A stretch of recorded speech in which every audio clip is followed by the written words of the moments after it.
we never. It's very rare for us actually to hear the other side of the coin before we make our judgment.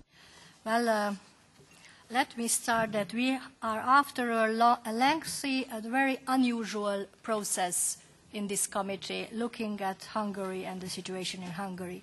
So after 1 year, where we have seen all kinds of unusual solutions, 5 working documents discussing the Hungarian case and again, each month we have it on our agenda. We have the most unusual report in front of us. We have a report, an own initiative report, which is 31 pages in its length.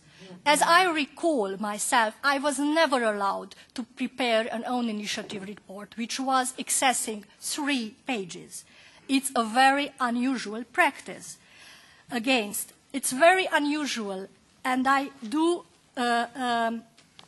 say that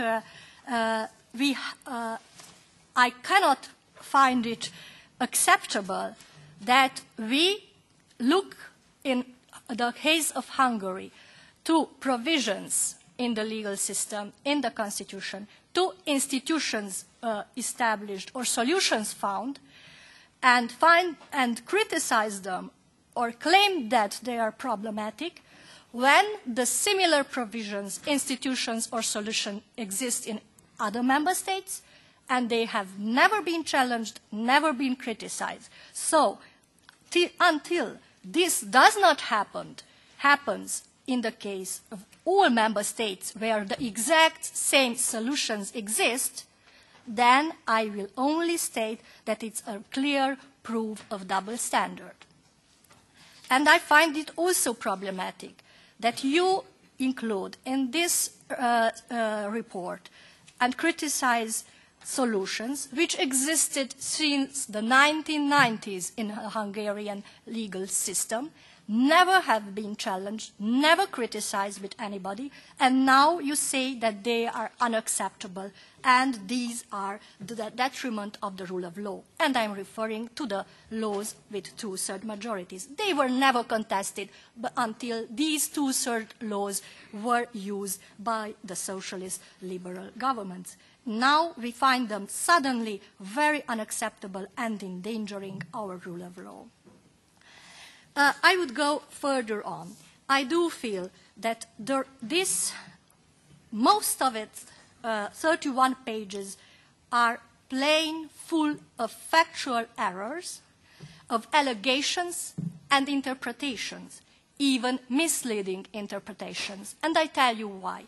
Because if you would have taken seriously any of the replies of the government given to the different working documents, then these repeated issues would not have come back as statements here which are factually not true.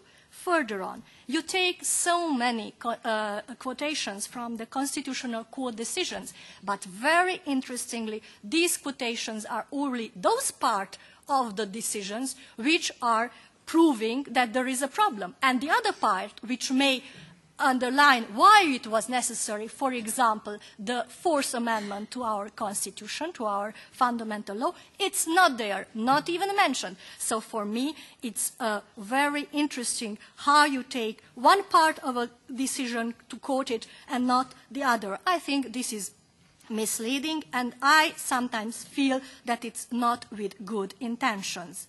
What I would add to this, we and you here, you, even if this looks like, you cannot play the role of a court. And this draft report looks like it becomes the indictment in a court procedure, which is totally unacceptable, because there is no possibility for the other side to be listened to. It's not possible that the allegations made should be rectified.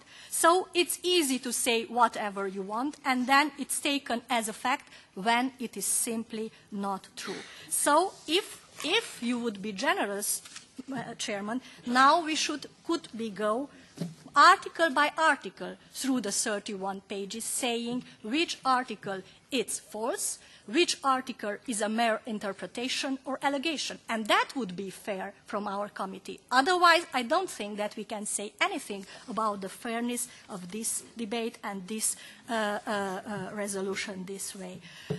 Further on, I would give, now I would like to, yes, I know, but let me finish. Let's go to the recommendations. I think that these recommendations and the tone of these recommendations, how you put them, it's absolutely confusion of roles. You override the competence, the authority of a freely elected national parliament and freely elected government with appropriate legitimation to adopt laws and to make its system like it's done. So this confusion of laws, it's totally unacceptable. And we all feel, and not only me, quite, I think, almost everybody who will hear about this recommendation, that this is an ultimatum on Hungary, and it's imposing something which, if you would do this with any other member state in this union, the union would fall apart immediately. So I do think that this whole method and recommendations, how you do it, until you do not do the same way with the other member states where the same models exist, it's totally